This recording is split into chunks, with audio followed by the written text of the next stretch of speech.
1/4 de los automovilistas apoya la restricción vehicular a los vehículos catalíticos como una medida para mitigar la congestión. Esto según un estudio realizado por el Automóvil Club de Chile. Sin embargo, 4 de cada 5 proyectó que esta congestión va a empeorar durante este año. Vamos a conversar y vamos a conocer más detalles respecto al tema. Está junto a nosotros el gerente de Asuntos Públicos de Automóvil Club de Chile, Alberto Escobar, y gracias por acompañarnos. Gracias por la invitación. Bueno, este estudio arroja que al parecer no estamos dispuestos a dejar el auto un día en la casa y se espera más bien medidas que tienen que ver con otras soluciones como el transporte público. Bueno, efectivamente hay un 24% de gente que no está dispuesta a bajarse el auto por ningún motivo. Claro. Y después tienes otro grupo de gente que dependiendo de algunas mejoras podría pensarlo. O sea, no se manifiesta tan seguro, pero él dice si mejora el transporte público, si mejora un poco la conectividad del metro. Pero ambas son como bien subjetivas, te fijas qué es lo que es bueno para cada uno de ellos, es difícil de determinar. Por lo tanto, por lo menos sabemos que el grupo duro es como un 24% de gente que no está dispuesta, y eso lo vemos generalmente en los segmentos más altos, claro, ¿no? Donde obviamente hay más automóviles, te fijas. Pero por otro lado también está la seguridad de que el 80% dice que esto va a seguir empeorando, porque la verdad es que es así. La congestión no va a mejorar, ¿te fijas? Porque es inherente a las megaciudades como es Santiago. No es que lo estén haciendo mal las autoridades, ni mucho menos, sino que simplemente ninguna megaciudad no tiene congestión. Ahora, no sé si en este estudio ustedes preguntaron cuál es la principal razón, porque me imagino que obviamente obedece a un tema de comodidad, o muchos pueden argumentar también que el transporte público no es el adecuado como para dejar el auto en la casa. Bueno, exactamente, la gente en general manifiesta, estos son conductores, que manifiestan que el transporte público no es el adecuado. Pero tenemos que recordar también que en Santiago diariamente hay como 5 millones de viajes, 5 millones un poco más, pero para ponerlo en simple, 5 millones de viajes en transporte público y 5 millones de automóviles particulares. Entonces tenemos un desequilibrio ahí, porque resulta que el auto particular en general, el 80% transporta una sola persona, sí, claro, y el transporte público transporta muchas personas. Entonces hay un tema también que tiene que ver con cierta generosidad a la hora de pensar en la política pública. Ahora, muchas de las formas que que la gente que respondió a este estudio plantean como una solución son más bien a largo plazo, y la problemática se está dando día a día, y muchos de los problemas que justamente hay de tener largas horas en congestión, en horarios punta, tiene que ver con el aumento del parque automotriz. Finalmente hay más autos en las calles. Sin duda que sí, y es más, el causante de la congestión es el automovilista particular. Entonces ahí siempre va a haber, si tú te fijas, son medidas que tienden a como a que mejore para los demás, ¿eh? Más transporte público, mejorar las vías segregadas, aumentar las ciclovías, pero a mí, déjame tranquilo que yo quiero andar en auto. Y es natural y es válido, ¿te fijas? Lo que ocurre es que cuando tú eres parte del problema no puedes estar ajeno a él y contribuir a reclamar permanentemente cuando tú sabes, y no solamente es porque andas en auto, sino porque tienes pésimas costumbres viales, porque a lo mejor si mejoraras alguna de esas costumbres, el que andes en la calle no sería tan conflictivo como tus malas costumbres como conductor. Ahora, sabemos que estos cambios, podríamos decir, culturales o de mentalidad o de cómo construimos ciudad, cuesta muchísimo. 10 años. Y usted también lo señalaba, 10 años, y pensar un poco en ser más generoso y decir, bueno, dejo el auto un día en la casa, pero esto contribuye a que podamos todos convivir de una mejor manera. ¿Qué pasa en el intertanto, digo yo? Porque finalmente, al parecer, esta medida va a seguir. ¿Qué es lo que se podría generar? ¿Está preparado también el transporte público para, por ejemplo, responder a la demanda de quienes un día a la semana van a tener que dejar el auto en su casa? Yo creo que está de alguna manera preparado. Ahora, obviamente hay que verlo en acción esto. ¿Te fijas? Porque hemos tenido eventos en que ha habido un 20% del parque, claro, detenido, y el transporte público se ha visto, obviamente, sobreexplotado. Pero yo no llamaría tanto a pensar de que no esté preparado, porque de alguna manera se va a ir ajustando. Y el mensaje justamente va a ir en contradicción de lo que se espera. Efectivamente. Entonces, lo que se espera en definitiva es que si yo de alguna manera como autoridad impulso a la gente que se suba al transporte público, por lo menos tiene que estar disponible de alguna manera. Ahora, a mí la restricción no me gusta, y creo que no. Tiene varios componentes. Uno, me parece un poquito una expropiación, ¿te fijas? Porque me quitan la posibilidad de usar un día mi auto.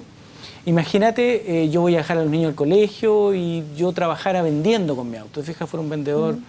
Ese día, económicamente lo pierdo, o tengo que conseguir que alguien lleve a mis niños al colegio. A lo mejor tendría que arrendar un auto si mi trabajo así lo exigiera, y ese día no me lo compensa nadie. Y básicamente la restricción de automóviles particulares está centrada en la congestión, en la contaminación, perdón. Y el margen de contribución de los automóviles a la congestión no llega al 15%, depende entre 12 y un 15%. Entonces, no son los grandes contaminantes los automóviles, los camiones contaminan 1000 veces más que los automóviles. ¿Y qué medidas podrían contribuir a eso? Y no sé cuál ha sido un poco tal vez la experiencia internacional. Hay grandes capitales que están sufriendo situaciones como esta, y peor aún, Sao Paulo, Ciudad de México, para qué decir ciudades en China, asiáticas en general. ¿Qué medidas han podido ustedes estudiar que han dado mejores resultados tal vez que la restricción? A ver, en general lo que ha dado, de alguna manera, lo que pasa es que los automovilistas tienen que pagar las externalidades que significa andar en un medio de transporte que podríamos decir que es bien egoísta, ¿no? Porque nadie está dispuesto a compartir el auto. Y sobre todo por lo que usted dice, porque la mayoría de los viajes se realizan con una persona. Con una persona, por supuesto. Entonces, la tarificación vial, eliminación de los estacionamientos de superficie y mayor aún estacionamientos que no están regulados, que se hacen en la superficie. Eso le quita espacio a la movilidad en general, y por otro lado, muchas personas lo pensarían más de una vez si tuvieran que pagar diariamente 7, 8 mil pesos diarios por estacionamiento si fueran a trabajar al centro, por ejemplo, que sería totalmente absurdo si hay una conectividad por metro. Por ahí apuntan más bien las medidas, porque en definitiva la restricción nunca ha sido una solución en el largo plazo, te fijas. Ahora, por ejemplo, São Paulo, tú lo mencionabas, ellos tienen todo el año restricción, pero en horas. En 2 dígitos entre las 7 y las 9 de la mañana, y ese mismo dígito tiene después restricción entre la hora punta, entre las 5 y las 9 de la noche. ¿Eso es algo que se podría aplicar acá también? Se podría, claro, porque en definitiva lo que haces es que la gente que tiene tiempo más flexible, que puede ir, por ejemplo, el doctor, después de las 10 de la mañana, entonces la gente va programando su viaje, entonces tiene menos usuarios intensivos a la hora punta. Esa sería la solución. Pero la restricción a mí no me convence. Ahora, también imagino que tienen algunos datos que puedan dar cuenta de si es que seguimos en esta lógica, sin ningún tipo de medida y con este aumento constante, independiente de los temas, por ejemplo, económicos, de que aumenta el parque automotriz, ¿cuánto más puede, por ejemplo, tomar un trayecto? ¿Cuánto más se ha ido... lentificando. Claro, lentificando. Es más lento trasladarse hoy en Santiago que hace algunos años atrás. Sin duda. A ver, nosotros hemos hecho mediciones en que, por ejemplo, todos los años la velocidad promedio diaria de desplazamiento disminuye en 5 kilómetros por hora. O sea, cada año es más lenta en 5 kilómetros por hora promedio. Estamos en 20, 21 por ahí kilómetros por hora diario. Es un promedio muy, muy alto. Ciudad de México tiene 7 kilómetros por hora y San Pablo anda por ahí. ¿Te fijas? O sea, esta es una ciudad ultra rápida. Nos hemos convencido que es muy lenta, pero es muy rápida. Entonces ahí tú ya tienes un indicador que esto debiera ir de alguna manera ajustándose. Las ciudades son como vivas y se van ajustando. Entonces podría ser una solución de alguna manera que los automovilistas empezaran a sopesar lo que les cuesta. Y ahí va a venir el real cambio. Si no, estamos muy complicados con...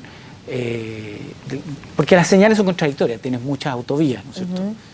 Claro, se construye más autopistas. Claro, y en este mismo estudio, y ahí aparece que el conductor lo que quiere es fluidez, porque dice el 90% está descontento con la operación de las autovías en hora punta, pero en hora valle es solamente el 20%. ¿Te fijas? Entonces, en definitiva, esta ciudad va a seguir creciendo, se va a seguir congestionando, la velocidad promedio va a seguir disminuyendo y más o menos, en términos de tiempo, es 15 minutos más lenta. Es decir, la verdad es que si todos nos escucharan, debieran salir todos los días o todos los años 15 minutos antes para realizar el mismo trayecto, porque se van a demorar 15 minutos más en promedio. Hay tramos que son más largos, pero además siempre y cuando no exista un evento en una de las vías, porque ahí ya la congestión se dispara y los tiempos de espera es gigantesco. Hay otras cosas que también se han analizado, como por ejemplo que los colegios entren más tarde. ¿Eso podría ser determinante? Podría ser determinante. Pero claro, para la mañana, principalmente en la tarde. Claro, podría ser determinante, pero esto es como un mantel que le queda justo a la mesa. Si tú lo mueves de un lado, se te puede correr del otro. Claro. Porque, en definitiva, hay muchos papás que, de alguna manera, hacen una especie de priorización y de racionalización de los viajes. Entonces, en el auto principal pasan a dejar a los niños al colegio, después pasa a dejar a su mujer y después él sigue trayecto a su oficina. Hay otros que, por ejemplo, van a dejar a los niños al colegio, se devuelven a la casa, dejan el auto y salen en transporte público, porque o no tienen los recursos para pagar el estacionamiento diario o no se lo dan en su oficina, ¿te fijas? Entonces, probablemente mejoraríamos algo y empeoraríamos otro. A lo mejor alargaríamos el periodo de punta, porque el periodo de punta cada día es más largo, ¿te fijas? Hoy en día, sobre todo de vuelta, regreso es más largo porque... Ya está comenzando 5:30. Sí, claro, y 5, 5:20, porque a veces 5 minutos son cruciales, 5:20 y se alarga hasta más allá de las 9, ¿te fijas? Ahora en la mañana tenemos que también la hora punta se está ampliando, la gente cada día sale más temprano de su casa para dejar a los niños al colegio, pero ahí aparece otro fenómeno que podría... Si cambiáramos nuestros hábitos, nuestra conducta más bien egoísta, mejorar. Por ejemplo, los nudos de congestión que se forman alrededor de los colegios. De alguna manera eso debiera regularse, porque se supone que los papás debieran ir a dejar a los niños 2, 3 minutos que se bajen del auto y él continúa. Claro. Y no estacionarse en el lugar para los transportes escolares permanentemente porque está citado por la profesora y se toma 1 hora para hablar con la profesora. ¿Te fijas? Entonces, si descongestionamos también esos lados, también mejora la fluidez. Si cambiáramos un hábito que es muy malo y que es muy habitual, el quedarse en no bloquear el cruce, esa zona achurada de cuadrados amarillos, y si la gente viera que adelante tiene bloqueado y no puede avanzar, y sin embargo avanza simplemente para ganar un poco de espacio, esas 2 maniobras, si las dejaran de hacer, probablemente el flujo mejoraría en un 20%. Sin una maniobra tan mínima y que uno ve todos los días que no se cumple. Pero tiene mucho de gentileza con el prójimo, cosa en la que nunca estamos. Finalmente todo pasa un poco por dejar de ser un poco tan egoístas. Conducir es conductual, no tiene ninguna otra diferencia. Entonces ahí se nos ve lo egoístas que podemos hacer. Piensa tú que Chile es el único país del mundo en el cual tú señalizas para cambiarte de pista y no te dejan pasar. Claro. Entonces ya tú ves que tenemos mala onda como conductores y eso genera gran parte de la congestión. Probablemente si fuéramos mejores, tuviéramos gestos de cortesía, probablemente la cosa mejoraría. Perfecto. Vamos a ver entonces qué nos depara este 2016 con respecto al tema. Muchas gracias, que esté muy bien. Gracias por la invitación.